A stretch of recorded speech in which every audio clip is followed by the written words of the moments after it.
আজি কেবিনেটত আমি এটা যথেষ্ট ডাঙৰ সিদ্ধান্ত গ্ৰহণ কৰোঁ। আপোনালোকে জানে যে ইমান দিনে NPS OPS ৰাজ্য চৰকাৰৰ কৰ্মচাৰীসকলৰ বাবে এটা আলোচনাৰ বিষয়বস্তু আছিলে।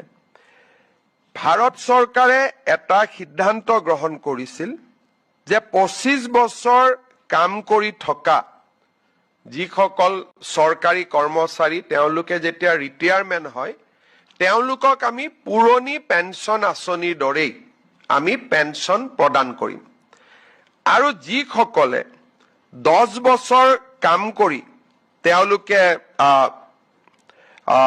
ৰিটায়াৰমেণ্ট হ'ব লগা হয় তেওঁলোকৰ কাৰণেও আমি পেঞ্চনৰ ব্যৱস্থা কৰিম।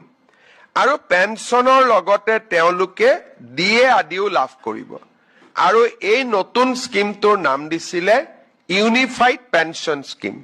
তাৰ মানে OPS আৰু NPS দুইটাৰে সামঞ্জস্য ৰাখি ভাৰত চৰকাৰে চৰকাৰী কৰ্মচাৰীসকলক নিশ্চিতভাৱে পেঞ্চন প্ৰদান কৰিবলৈ ইউনিফাইড পেঞ্চন স্কিম আৰম্ভ কৰিছিল।